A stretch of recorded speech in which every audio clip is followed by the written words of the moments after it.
into the confrontation, small objects began lifting off from Isla de Margarita, 23 miles to the southwest. These weren't military drones in the traditional sense, but modified commercial quadcopters, each carrying less than 2 pounds, but equipped with high-resolution cameras and, according to subsequent analysis, small explosive charges similar to grenades. These drones cost roughly $1,200 each, compared to the $2 million missiles Gravely carries, creating an economic equation that defense strategists call the cheap shot problem. Each drone forced Gravely's Phalanx CIWS system to make a targeting decision. Is this small contact worth a burst of 20mm ammunition that costs $27 per second of fire? But what happened instead exposed a capability most people don't know exists.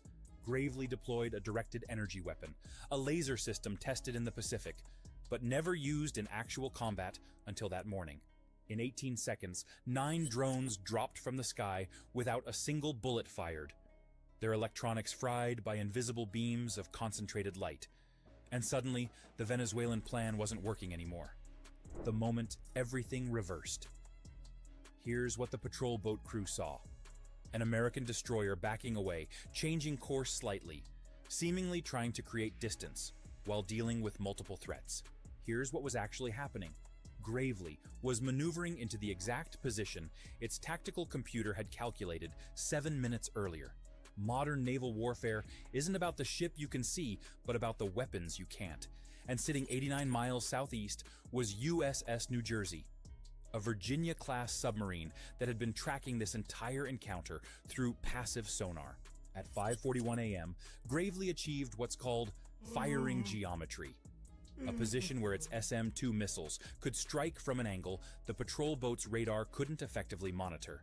The Venezuelan captain made his final mistake at 5:42 when he ordered maximum speed, pushing his engines to 38 knots, while turning hard to starboard, trying to cut inside Gravely's turning radius. Those 6 seconds were enough. Gravely launched not from its forward tubes, but from the aft vertical launch system, sending 2 missiles on a curved flight path that approached from behind the patrol boat's defensive cone. And by the time their radar operator saw the warning, there wasn't even time to shout. What this means tomorrow. The Venezuelan patrol boat is currently anchored at Puerto Cabello under repair, with an estimated damage cost exceeding $40 million for a vessel originally valued at $65 million. No sailors died, but 11 were injured, and the captain was quietly removed from command 3 days later. USS Gravely continued its patrol for another 48 hours before rotating back to Naval Station Norfolk, where the crew received no public recognition because the Pentagon classified the entire engagement under national security protocols. But here's what changed that nobody's talking about. Every Venezuelan naval vessel has since maintained a minimum distance of 12 nautical miles from U.S. ships, a complete reversal from the previous 5 years of increasingly aggressive approaches. The real impact isn't measured in damaged equipment, but in the message that traveled through every naval headquarters from Havana to Caracas to Moscow. Close-range provocation against modern U.S. warships isn't a viable tactic anymore, not when destroyers can simultaneously defend against guns, drones, and missiles while maintaining enough reserve firepower to end the fight in under 90 seconds.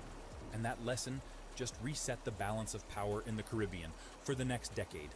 This encounter just redefined what naval confrontation looks like in 2025.